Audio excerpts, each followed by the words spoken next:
Hey guys, this is Chesney Hawks here. You are watching My Hammers 11 with the one and only Russ.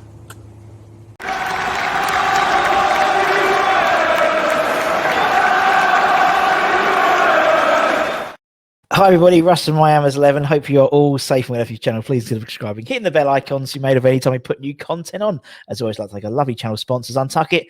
Check them out in the description below. We've got another ex-hammer, over 70 we've had on the channel since we started just about a year ago, which is mental. And it's a guy I've wanted to get on for a long time. I wanted to get Jerry on. He's one that keeps cropping up, particularly when you interview all the ex-players. It's all about Jerry. So it's all about Jerry, Mr. Jerry O'Brien. How are you doing, big man? Yeah, really good. Thanks very much for that. There we go. No, it's good, man. How are you? How's things with you, man? How's things with the family and stuff like that? Yeah, really good. Yeah, I'm moved back home to Dublin a couple of years after I left West Ham. So moved back home, the wife and the kids and that. And I still play football over here for the Shamrock Rovers. So I know, top of the league. Yeah, league. Undefeated. Good. Yeah, we're going well. Yeah, this year it's been good the last couple of years. To be honest, we won the league last year, and won the cup the year before that. So it's been really enjoyable. Oh, at least you've managed to win something in your career rather than playing for West Ham. So we won promotion one year, so that was all right. Yeah, the championship. Yeah, you could have. And obviously with Bolton as well. Bolton going up was great for them, innit? That was really cool for them. So yeah, no, it was great. I was watching the match myself here on the weekend, you know. So it was it's great to see them back, especially after like how it's been the last few years for them. You know, it's been a painful existence, like, you know. So hopefully a few good times come back there now. Yeah, and we're not doing too shabby either this season as well. The Irons are doing all right. Yeah, it's been great. Watch, really entertaining, you know. And yeah, it's been a great. I still obviously watch every game that's on, you know. West Ham games, obviously, I still know a lot of lads and that. But I suppose once you've been there for this few years that we was there, you always have an affinity to the club, you know. And look, I suppose the Champions League might seem a little bit lost, but it's been great. It's been great while it's watching, like, you know. Yeah, definitely, and you're right. And we interviewed lots of ex-players, and I think we had the other day. I think it was Scott Minto. And I asked him, you know, does he still follow West Ham? And he was like, "Of course I do, West Ham and Chelsea." And I was like, because like as you said, you and Bolton and West Ham, and it's like you still keep in touch with of a lot of players you still play. A lot of them are still there. A lot of them are, definitely. Yeah. As you said, like, I would have been looking at the Bolton result. Even the weekend there, I went on loan a couple of times to Sheffield Wednesday, you know, when I was a lot younger.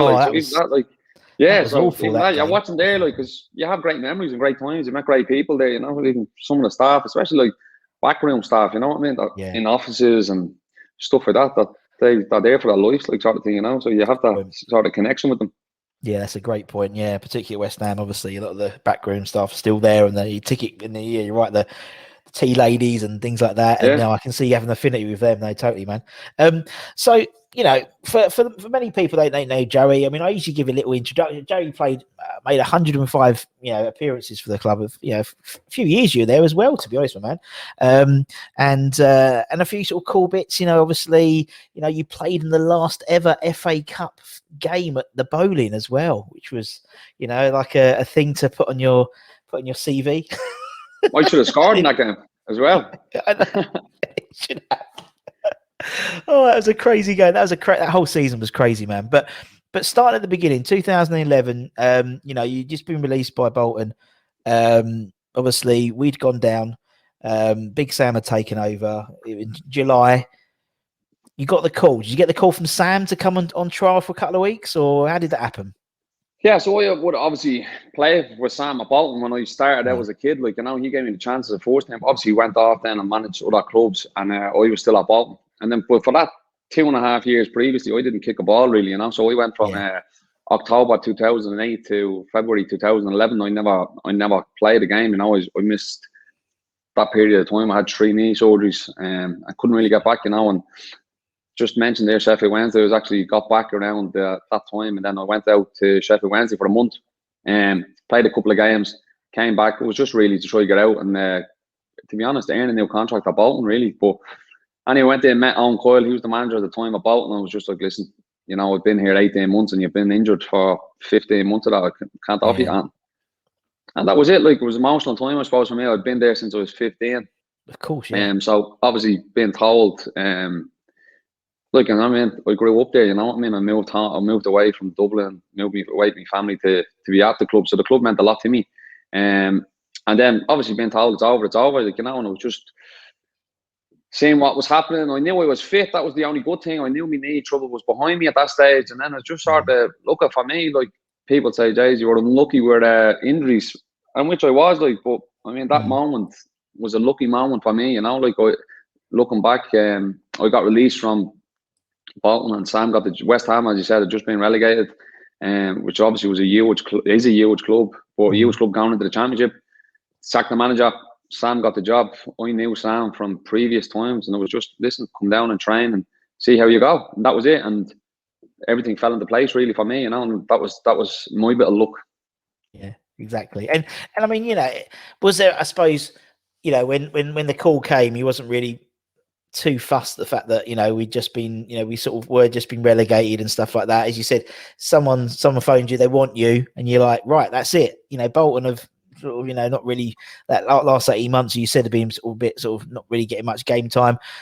That's it, you know, West Ham want me. And obviously you went to I think it's Switzerland, wasn't it? It was at Switzerland, like pre-season. You played a couple of games there, signed the contract, and then that was it. That was the start, wasn't it? It was almost like straight in the first team, you know, first game. That was it. You're off, man. Yeah, like I obviously had the whole of pre-season. I hadn't got a contract, you know, so I only signed the contract up until about 5 days before the start of the Championship game, the first game against Cardiff, you know. So I was just training with the lads and playing all the games. And look, Sam obviously knew me and had a relationship, but he wanted to make sure that I wasn't still goosed, you know. He wanted to, like, test me knee and make sure I was able to play these pre-season friendlies and stuff like that, and I was able to deal with it, you know. So before he gave me anything, and obviously through that 6 weeks of pre-season, I'd sort of proved that I was fit enough to get a look in, and then obviously to start the first game of the season, that's what I wanted, you know. And that was the aim.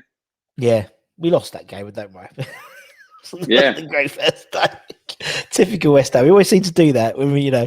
But I mean, yeah, as you said, you know, you get in the game, you're getting game time. You're starting as well. You know, I think you started the first dozen games, which was great for your confidence as well, having been like for Bolton, where you're sort of in and out and not really getting the team and injuries and stuff.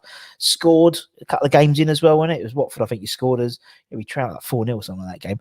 And it sort of was just works, didn't it? It was like, I think, and obviously we got promoted. Now, obviously, you know, you weren't around, you know, that's that promotion time. Was that, I mean, obviously it was yourself. You had, obviously, Kevin dropped down as division. Obviously, you knew him from your Bolton days. There was a little bit of a Bolton contingency at West Ham, weren't there, really, to be honest? There's a lot of old Bolton boys turning up when Big Sam came in, which was a bit of a... Yeah, there was, yeah. But it was, like, Matty Taylor came in and stuff like that. But funny, like, I played with Matty at Bolton, but he actually wasn't one of Sam's players. He never played under Sam at Bolton. It was just, I suppose, it was just looked like that, if you get me. Like, but yeah, obviously I would have known Kev a long time, like, you know, and yeah, I like came through the academy at Bolton. He was obviously in the first team and stuff like that. So I obviously had that connect with Kev. But great lads in the dressing room, you know, that year in the Championship, we had a great dressing room with the lads that were already at the football club, you know, and so that all just came together really well, you know. And looking back, we probably should have won it. Like, you know, we should have won the league. Like, probably. Had, you know? Yeah, to be fair, you probably did. Yeah, but I think, we had Colton on a couple last week, and he was that. You know, when it came up to like the crunch, when it came up to that playoff, they knew they had to win it. You know, they didn't care. You know, it was great that we had Blackpool and we turned them over a few times that season, but you know, we had to get up, we had to win, and you know, as I said, you're probably right. It was a real good sort of. The mix of the dressing room, you had like a lot of obviously guys in the Premier League who was, you know, people like Rob Green and stuff like that who'd come down to this, you know, he'd basically come with the team who'd been relegated. Plus, you said guys like yourselves, new guys coming in. You know, got Kev. You know, I mean, it seemed that Kev sort of galvanised the team and was the captain we needed to get us back up. And then obviously we got promoted, and you know, started playing a lot of promotion in the Premier League, which is brilliant. So I scored your first ever Premier League goal as well. You know, not many people can say that in the world, that you've scored in the Premier League, man. But again, unfortunately, it was injuries, wasn't it? Injuries sort of came in. It seemed you just got to run and you get injured. And, you know, that 100 games could have been double that, I reckon, easily across those 5 years, man. Yeah, to be honest, like, I actually, well, like my knee injuries and all that, I stayed away from pretty much injuries. I got a little bit of a nasty injury towards the back end of the championship, but like Yeah. apart from that, really, when I look back on it, I didn't really, I had, and then I dislocated my shoulder playing the game against Something. Chelsea. Chelsea, yeah. And I had to have surgery on that. That was the longest time I missed. That last year that last year, obviously, that I was at the football club. Obviously, Slaven Village wasn't having me as a player, so I was fit for a lot of that time. But Sure. obviously, I was just not like he just didn't want me in the squad and didn't want me playing. So it was just that's the joys of football, And when I look back on it, it was just how it ended for me was the only thing really, and it was just down to one manager's choice of not letting me go in January when I had an opportunity to go, and I was just look, I still think it was a crazy decision why he didn't let me go, but that's football, And he kept me around the place and never played me or never gave me a chance really. So Is that was that frustrating when that happens, Joey? Because because you said if you're fit, you want to play and you want to be in the first team, and you're not in the first team. Does that fucking hell? Come on, I want to just play football.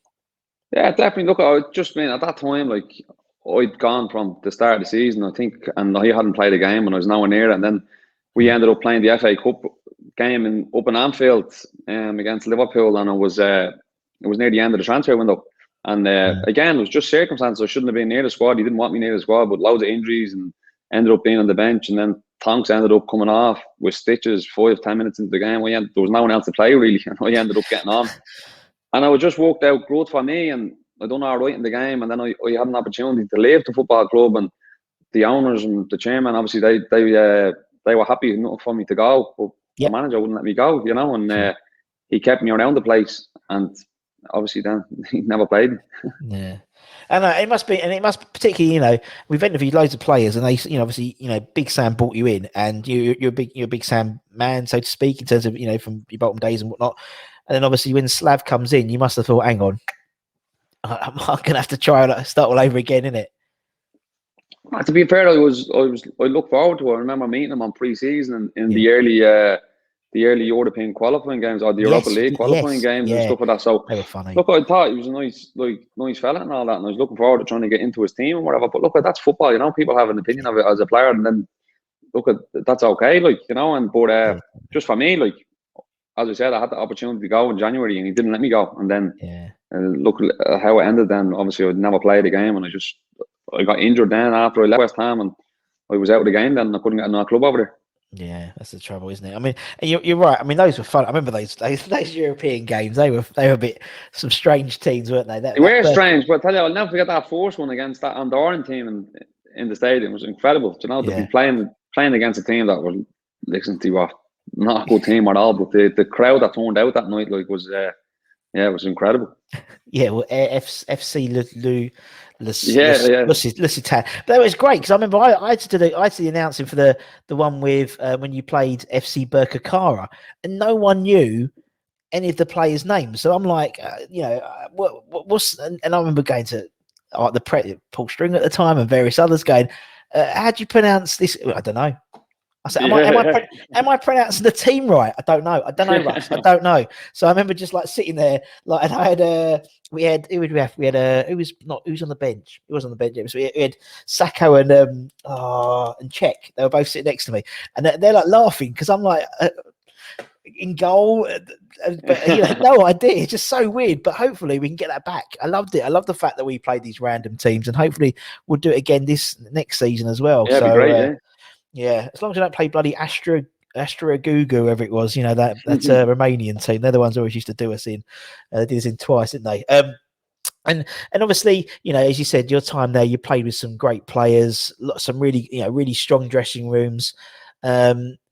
What was it? I mean, was it good? I mean, I think it's the same question. Everyone's just the same answer, really, to be honest. I'm trying to think something a bit more different. But, when we had Colton on and various others at that time, they were like, oh, it's just, the banter was great. The kid, it was a real good mix of people. We had the kids in there as well.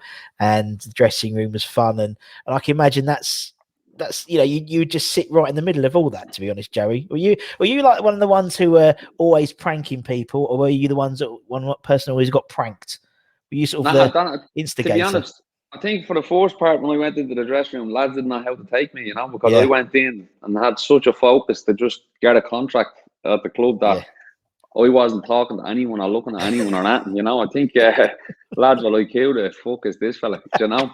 But I just wanted to get signed for that football club and play games, you know. So then after that, yeah, you just fall in with lads, you know. And that, okay, it was a great dressing room at that time. And I think them first couple of years in the Premier League, like, they were great times, like, you know, because the lads that the manager even brought in then, even when we went up and stuff, like, you know, the players that came into the dressing room, they were all great lads, like. So we had a great dressing room, and then with that, obviously, some great days in on the pitch, like. But then obviously after the club and out on when you go out on nights out and stuff like that, you know, with the lads and all that, it's just great. Well, that's what I think. I mean, that's half of the battle, isn't it? As well, particularly, you know, you're playing you're in Bolton, you know, so come back down living in London as well, isn't it? So it's like a bit different as well, and you know, there's not bad places to go out around there, is there? You said it. Like, I actually remember when I was playing for Bolton, I used to come down to play the games and stuff like that. I used to be seeing London thinking, jeez, this place is too busy. Like, and I'm actually from Dublin, like, but it was just like, this is unbelievable. Once you're in it, it's a tough place to live. Whereabouts did you live when you was down at West Ham? Would you Epping or without? No, I was in around Canary Wharf. Oh, nice. Yeah. Oh. Yeah, so I was in there at that time. I had no kids, nothing. So it was just me and my girlfriend. Sometimes my girlfriend wasn't there, so it was great. So it was great. It was great when she wasn't there. Oh no, it's funny because it's like I just see it's just a culture shock, as you said, particularly come from Dublin. You know, that London can be a big place, particularly some of the younger lads who come in as well, man. But no, it's all good. Right, let's talk about your Hammers 11, Joey. So basically, as I said, you made over 100 first team appearances for the club, 105. Play some great players. So what we try and do is get everyone who's come on the channel, apart from there's 3 people who haven't done it in 350. You know, we've had Harry Redknapp didn't do one. Ian Bishop and Nigel Reo-Coker didn't, but everyone else has. Colton tried to weasel his way out of it, but it's just because he doesn't want to offend anyone. You know, Colton, he's a nice boy. So the idea is we pick it, and the idea is you pick the players who you've played with. And it's not saying it's the best. It's not saying whatever. It could be just the ones you got most banter with, or whatever. It's up to you, man. You can say honourable mentions so you don't piss anyone off, but no one gets pissed off. It's all good fun. You can even play yourself, Joey, to get the appearances back up. You know. So, I won't. So who's going to go in goal for the O'Brien 11? Oh yeah, well this was a tough one actually because at that time I played with some obviously Greeny was there, then Adrian and Yusi. So they were the 3 main goalkeepers when I was my time, like, you know. But it was obviously then sort of got down to Greeny and Yusi, but just gonna go with Yusi, like, you know, just because I just think even I played him a lot of my career, obviously at Bolton and stuff like that. But for him then, obviously to come at the club at the time of the club, he was coming off the back of the at Bolton. He hadn't played for that season really at Bolton. He came in. And still the same at that age, like, you know, performed to the level he did, like, it was just, top draw. So he'll be the number 1. Yeah. He always looked untidy, didn't he? He always had his shirt was always untucked, wasn't it? His top. Yeah. He was like real good, sort of really long arms. But yeah, he was a great. And I think, do you know, you said, I mean, you mentioned 3 really good goalkeepers. Goalkeepers a position we've always done quite well for West Ham, I think. And also, particularly then, you know, Yushi came and did a great job for us. And there was no denying, you know, he was such a good. I just found, he was just solid, and he was exactly what we needed. That sort of solid goalkeeper. And he said, even if it was towards the end of his career, he was still a great shot stopper. And he always used to turn up when we played Bolton. When he come to West Ham, you know, as a Bolton player, he'd always like have an absolute worldie against us. So it's almost like, you know, rather be in the tent pissing in than in the outside pissing in the other way around. So we'll put UC in. Right, okay. We'll go 4 at the back because it's the only graphic I've got. So let's go left back. Who'll be left back then, Joey? Left back is down between Cressy and George McCartney. So I'm so that's the 2 that really stand out for me. The time to play with, and obviously just go with Crest, just shades, I think, really. So very, very top draw player. You know, at the time I remember playing against my Ipswich, was really, really good and came into the team really, and obviously he made it the position his own for the last I don't know how many years he's there now. But like, and then great lad, like, you know, it's a great lad. So so and he's left. You're right. I mean, to be fair, he's had a bit of, you know, until probably the last 18 months, he's had a bit of a criticism from people, you know, in terms of, you know, coming to, but, you know, Moyes has reinvigorated him, and he's like, you know, we really miss him on the team sheet now, and he plays obviously the sort of the back three now, sort of the left side. But even when we've gone to a back four, he's looked like a bit like the old Aaron Cresswell. He seems to have rejuvenated his career, and so no, I think he's great. I love Chris. And he's been a while. He's been here a while as well, hasn't he? Yeah. Well, put Aaron in left. Who's going to go right back then, Joey? Yeah, difficult one, but I'm just obviously at centre halves. Obviously, there's a few standout centre backs, so I'm just going to play Tonks right back. Yeah, just again, he's played a lot of football with him actually. When he played right foot, and he would have been playing right side centre back. But yeah, just I always thought he was a top class player, and even when he was at the team, I always felt that he could go and play like in a top 4 club, that's how I taught him as a young lad, and that, and coming through, yeah, definitely. Super player, Yeah, definitely. Nice boy as well. And I think also, obviously you play fullback as well. And there's something special, I think, with fans and the fullbacks, because obviously you're the closest to them all the time. Yeah. If you can hear it. You're the one that gets the abuse. Yeah. But also you're the ones who get the accolades as well. He's like, go on, Joe, you can do it. Pick that chicken run. Yeah. Yeah. Enough said about them. Right, okay, so we put Tom's. All right, who's your first centre half then? You played with quite a few good ones. Yeah, there is some really good ones. Abdullah Foy, obviously, was one that obviously played in the championship again. Another player we played at Bolton at the time, a really, really good player, and I was left Bolton at the time, went to Stoke, I think, for a few years, Newcastle, then came down to West Ham. Really, really good, but yeah, I just had to go with these two, and so 4 centre back is Ginge. Yeah. Again, obviously a player that was signed after we got promoted, and it was brilliant signing by the manager, obviously, and a great person, not a great lad. Came into the dressing room, great character in the dressing room, in with all the lads, and sort of every time he played, I don't think I can remember many bad games that he ever had, really, and he's centre back. Yeah, definitely. Okay, we'll put Gin. Yeah, I totally agree, man. Totally agree with everything you said. He's and obviously he went away, went to Villa, came back, and became I think even more of a West Ham sort of legend icon. He just seemed a lot of with Richard Dunn, working with Richard Dunn, he came back more. You know what I mean? Less sort of, obviously the hair had gone, a bit like you and me. The hair had gone a bit, but he was proper, with the big beard and stuff. He became even more like a West Ham type player. But no, good old GP. Right, okay. Who's he going to partner them? Winston Reid. Yeah, really. So again, another super player that came. Obviously that championship getting relegated, I think really benefited Winston.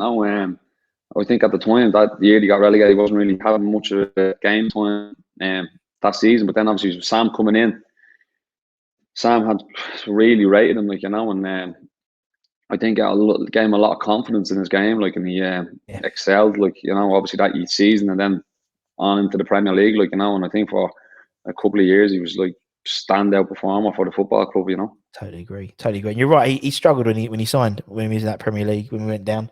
But the whole team struggled that season, so it was it's our worst Premier League season ever. So it wasn't really same as everyone else. But that championship season made him, definitely, and then he became a great player, and Liverpool and Arsenal all after him, and if you meant to be believed. And it's great that he's doing stuff now. It's great that he's Brentford now and playing some games because he deserves of course, it, great. He's back, obviously he's had a nightmare with injuries, and that. So it's great to see him back playing. And as I said, for them few years he was. League centre back in the Premier League, so not many players can say that. No, I totally agree. Right, let's go into midfield then, Joey. Let's go left wing on the left side. Yeah, well, I don't know about this 4-4-2. This is going to get a bit imbalanced. So well, go on. It doesn't matter. It's your team. We're going to have to start throwing some out. So we go on the left to be Stewie Downing, I think. We go Stewie Downing on the left. Stewie Downing. That's one we haven't heard for a while. Oh, that's a great shout. Stuart Downing. I've got to type that one in, Joey. That's what it hasn't been that often when Stuart he's in. Yeah.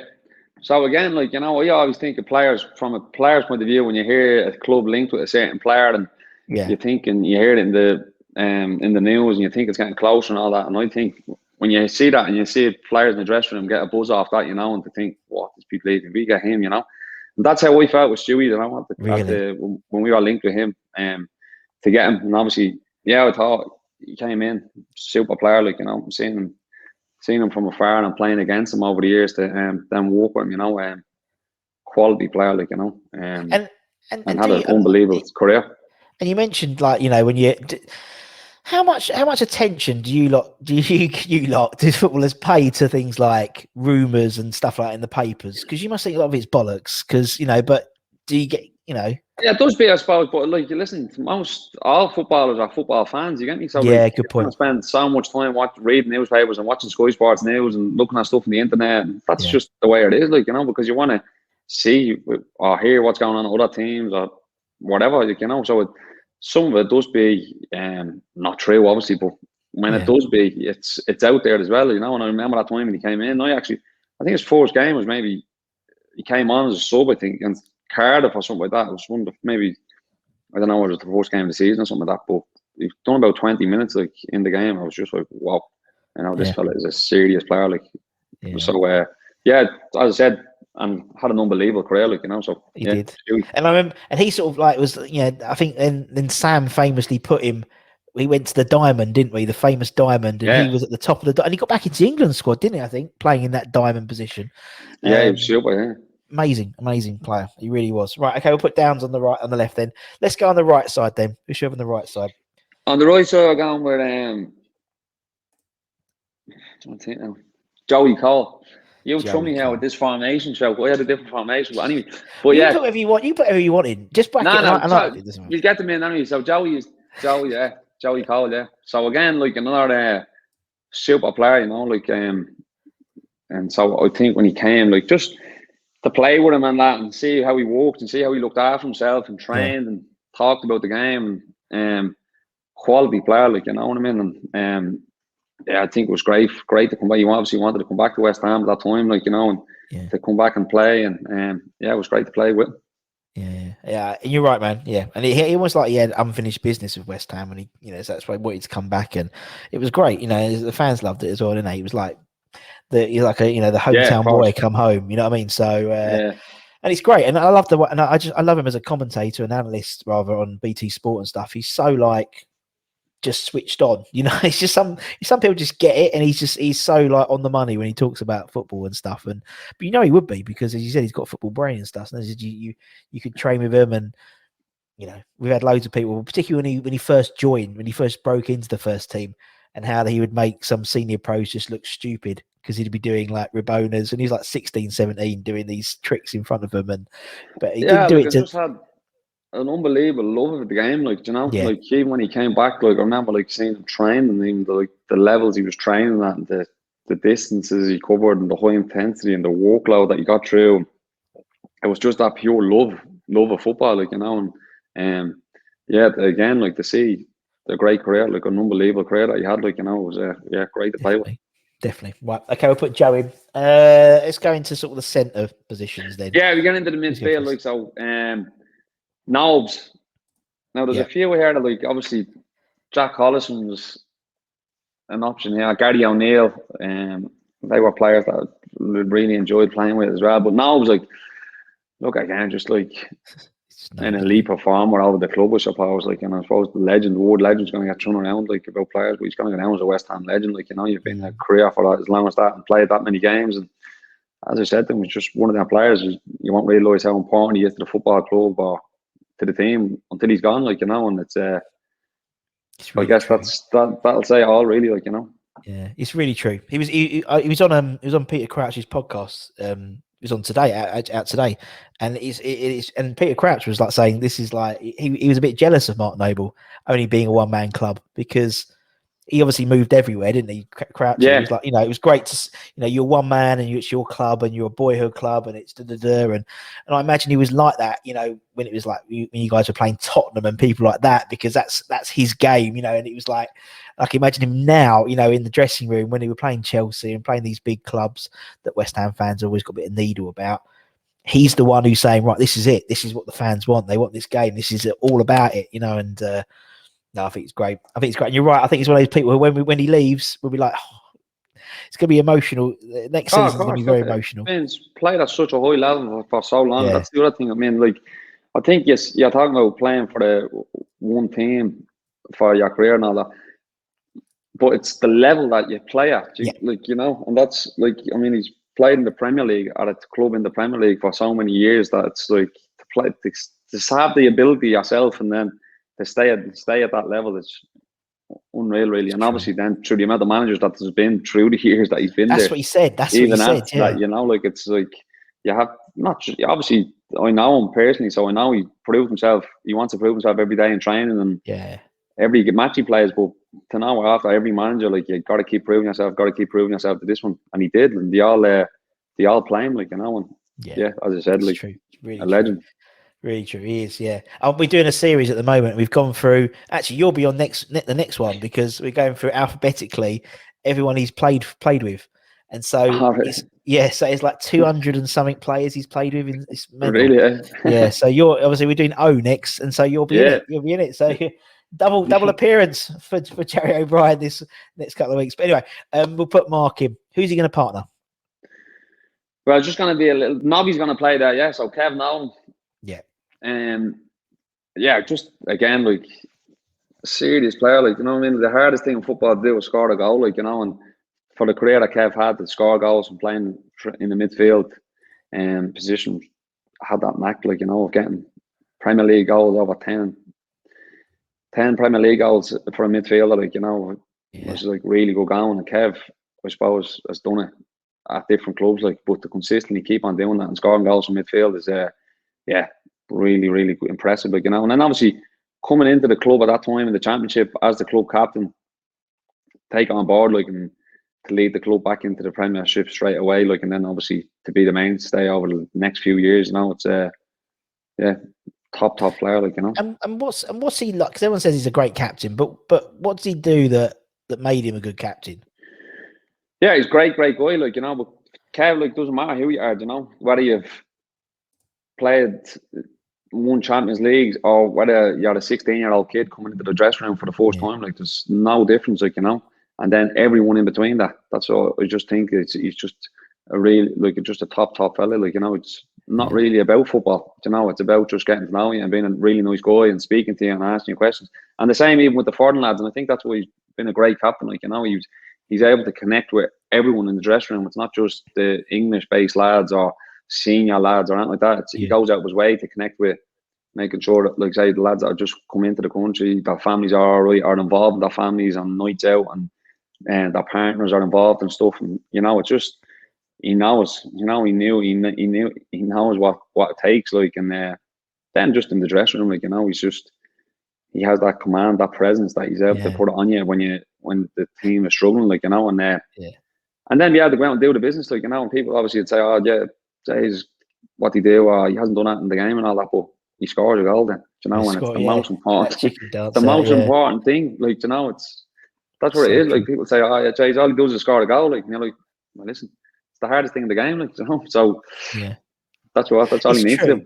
I know exactly what I mean, yeah. And also, I think, you know, it's nice because actually the way you mentioned, what you said about him, about, you know, making sure everyone's included and stuff, it's almost like Mark has taken on a lot of, like, those characteristics in terms of, you know, I mean, he says it himself, you know, when the foreign lads come in or whatever, he makes sure they got a number and they're on the WhatsApp group and things like that. And that's something that Kevin would have done. That's probably something that Lucas Neal would have done before him. And, you know, so he's had all these. So, you know, that's why Mark, I think, is such a good captain, because he's had all these sort of influences. And obviously Kevin now in the first teams, you know, coaching staff, making a massive difference, a huge difference to our club. You know, even so much so that, you know, he does, like, you know, obviously he used to just stand on the goalkeeper's toes, didn't he, at the corners? That's all what he used to do.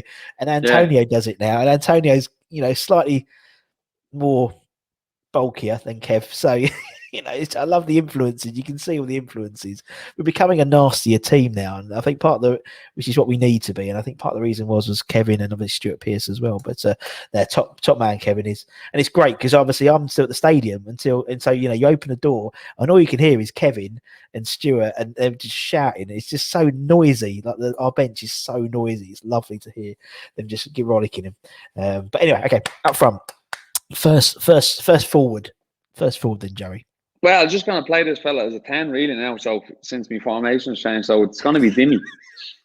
And I obviously didn't play a lot with this guy, like, you know, but it was a couple of games, like, but yeah, like that season, that 4 seasons he was there, like, I suppose it was probably one of the best individual seasons that I've seen from a player, like, you know, that I would have been in the team. You know, it was just an incredible level of and I mean, I'm going back to lads that like got Bolton. You know, we had JJ Kocha, Nicholas Anelka, these types of guys that were super players as well. You know, like, but like that's for that season, that 4 seasons he was there was just the level that he was playing at was just off the charts, really. You know, and yeah, just a superb player. And you're talking about players like actually a player that came into the football club, you know, would have been. I know they bought him for a few quid and all that, but I don't think there was much really that much known about him or that much talk or hype about him. No. But yeah, I mean that the level that he played on, yeah, it was incredible, really. Yeah, and obviously being part of that last season at the Bowling, I mean, you know, obviously the history and stuff like that, you know, it would have been for yourself as well. I know obviously you didn't play as many league games as you'd like to, but you still, you know, still came on the pitch more, you know, you still turned up in the last game. It must have been a special thing to have been involved in that last season at an iconic stadium like the Bowling. And obviously playing part of that, you know, in the FA Cup and stuff like that. For yourself, it must have been, you know, proud moment to know you were one of the last players to have played at this amazing stadium. I used to love playing the stadium when I was down at Bolton and all that, you know, because just how the stadium was and the fans and all that, and it was a completely different soil. Obviously, I'm playing against the fans and whatever then, but like it was just always a great place. It was just one of them old football grounds, you know, that you just have that romantic look, you know. It's just that side of it where you just you see videos, you see the black and white videos. It's one of them grounds, you know, and yeah, it was great. It was great. Listen, he lit it up, didn't he? So it was a fitting end, really. Yeah, special player. And I imagine in training he was just doing stupid stuff as well. Incredibly. Oh yeah, well I actually, as you said, I done a lot more training sessions than I did games that year. So that was my I actually was told by obviously he was the golden boy, like, you know. So when I was going in against him in training and all that, and I'd be putting a few tackles on him and stuff like that, you know. They'd be all the Slaven Bilic and all the Croatians wouldn't be happy, you know. They'd be shouting on to tell me to calm down. Don't play ninja him. We won't win on Saturday. Don't worry about you. Don't worry about you. You're going to stand. Yeah, just don't crock him. We're fucked if he gets injured. Yeah, and he did. I think, you know, obviously he did get injured, didn't he? And obviously now, as you said, you know, this season Champions League sort of has somewhat disappeared now. Same as that season. You know, we were in the shout for Champions League until Dimmy got injured, and then we sort of like didn't. You know, it's funny how everything sort of comes around in circles. And the same on Dimmy, like Manu as well, like, you know. Yeah, super player came in that year. Obviously, like the two of them would just change the team. Really, like changed the whole dynamics of the team. I think the basis of the team was there from Sam, like, and really good like pros and solid Premier League players and all that. But to be fair to Slaven Bilic, like them two signings, especially them two, like just really took her on, like, you know, and two elite players, and Manu as well, like, you know, a serious player, like, you know. Yeah, he was. Yeah, and I think they complemented each other very well, and I think that's where I think Manu has been a little bit, you know, since he's got injured, he was a bit sort of lost because he didn't have a partner in crime. You know, arguably his best time he played for West Ham was when he was with a Payet, you know, someone he could bounce off. And obviously he came back, Payet, when he got injured, came back, Payet had gone. So he was like the main man. And I think he struggled with that a little bit. He's since obviously got injured again a few times. And now he came back game 4 last, and he played more of a deep lying midfield role, and it suited him to the ground. So, you know, I think we've found his new position, so which is great because we need lots of cover. Hopefully for next season, we're our Europa League campaign. We need all the bodies squad, we can. Definitely, indeed. Right, okay, so we'll put Payet in. We've got one more spot, Joey. One more spot. So these are two real main centre forwards that we played with. It was obviously Coley and AC. Yeah. So look, it was close. Like Carlton was unplayable as well for that.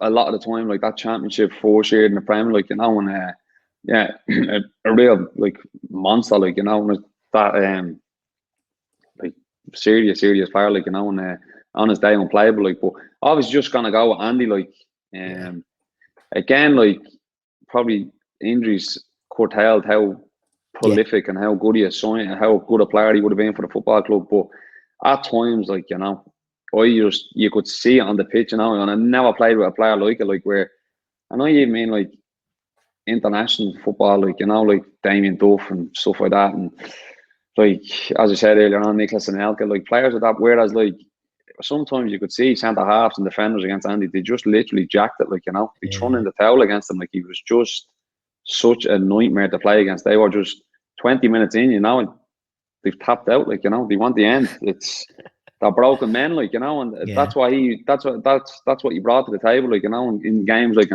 and look, it was just a pity, I suppose, for him and for the club that there wasn't that much more to them. But on his day, like, you know, as you said, like, unplayable player.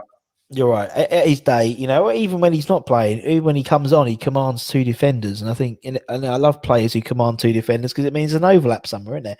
And as you said, when he had the bit between his teeth, you know, and you saw what he could do, you know, particularly when he moved to London Stadium, he scored, you know, some incredible goals against Palace and whatnot. But yeah, I think he was a great player. Ironically, his mentality though as well was just great. Like, you know, he didn't believe like the bullshit or the hype about players, you know, really, like, you know, and playing against teams and players. And I think it was just really refreshing, like, to see that, you know. I think especially when you see young players as well, like coming in, you know, at sort of times, you sort of so much now on the like phones and about people's and building up players that this, that, and the other, like, you know, and sometimes you can build them up to be incredible, like, you know, when they're playing for this club and that club.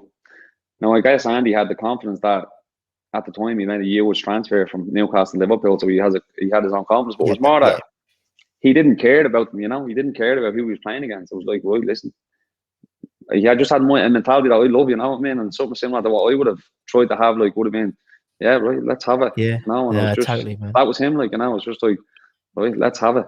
But particularly because that's his game. His game was bullying. You know, his game was so he had to be that way. You know, it's a bit like Antonio is now. You know, Antonio, when he's on it, he's like, right, I don't give a shit who I'm up against. You know, there's a player as well. Like I didn't mention, like, again, you know, a super player. Like, and great to see how he turned it around. Like, you know, because obviously I was there at the start when against Slaven Village and stuff like that. You know, at the start they weren't having a bar of him, like, you know, and then to see where he's at now, it's brilliant. You know, it's just great to see, like, you know. It's all about confidence with some players, isn't it? I think with Antonio, it's about. I mean, you know, I think some people have just naturally got confidence. Like Andy, as you said, he always had this mentality that he's the main man. He's going to bully those defenders, doesn't care who he's up against.